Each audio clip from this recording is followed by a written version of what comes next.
Welcome to Stuck, Time to Improv. I'm Mary Scott with BusinessRiff, and I want startups to be wildly successful. There's so much buzz about AI right now, and I'm very happy that our expert guest is Dr. Farzana Chohan from Optimized Excellence is our special guest, and we're going to be talking about how you wrap your round around AI so you can work with it instead of for it. Thank you so much for coming, Dr. Farzana. So let's jump into it. What's a mistake that startups make when they approach AI? The mistake which we all have been making in AI is that we get overwhelmed, and then we join either one of the two camps, where one, we are afraid of it, is scared of it, and we think it's a bad thing, almost an evil. We don't want to be part of it. The second school of thought is that it is something new, it is something innovative, and we need to understand, be knowledgeable about it, educate ourselves, and then adapt and embrace what brings good to us and what does not bring good to us. We need to be aware of it so that we don't fall into the traps and the pitfalls. So what's the first thing how should people approach AI in a healthy way?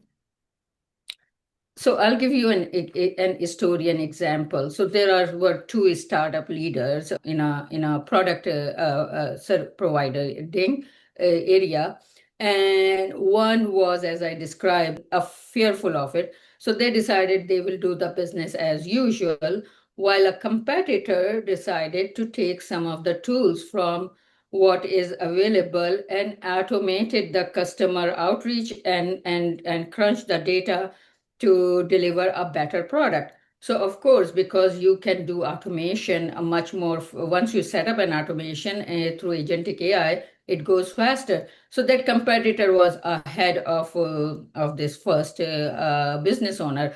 And when the business owner realized that that they do not need to have a technical background or technological background, but they can still lead their company in getting better product.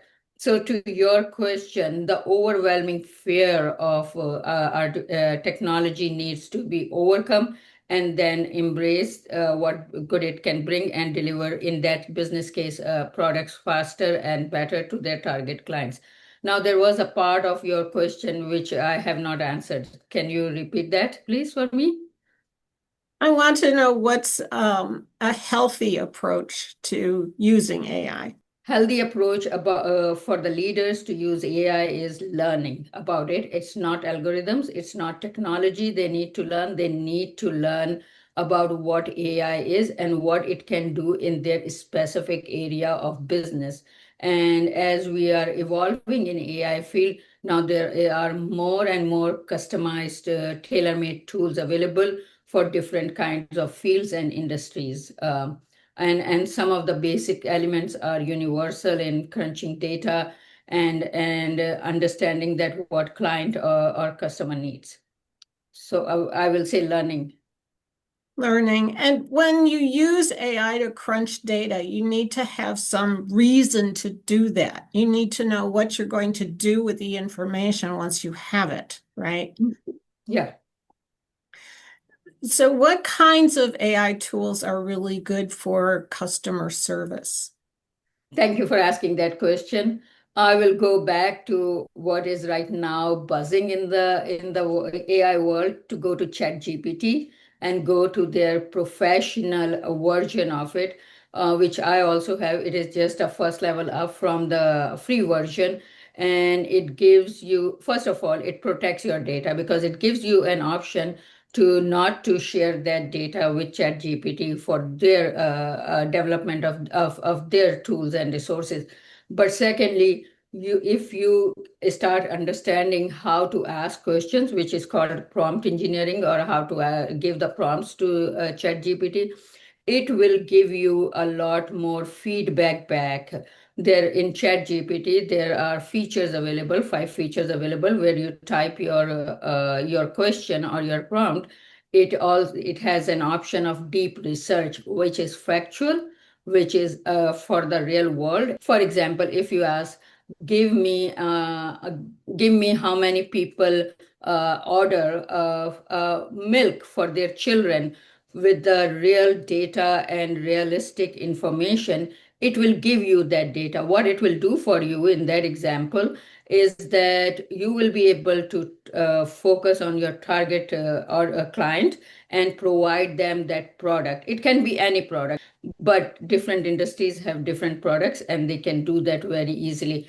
And then you keep on in that tool, you keep on going deeper and deeper as far as your niche can go. Ask is what age group, what zip codes, what is around me where this is not provided more. So that is one tool I will answer to answer your question. And then Perplexity is doing the same thing. It depends on how you can use it. Then for more professional service providers and coaches and advisors, there is Copilot also, which is very professional. It does not give the same level of information as ChatGPT, but that's the way to go. But if you and I am a learner, so I'm also learning myself. So as you continue to use ChatGPT or Perplexity deeper and deeper, you will come across many more tools. And now there are lists of hundreds of tools which are available for specific purposes.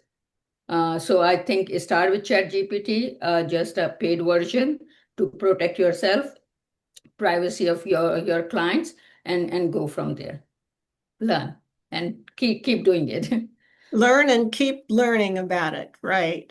So thank you so much, Dr. Farzana Chohan. We will put information into the comments so people can get a hold of you and get any additional tips you might have on use of AI when you're a startup.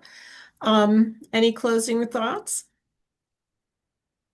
I want to say that I got into AI in last 2 years by deeply learning about it because it is our responsibility to adapt artificial intelligence ethically and responsibly.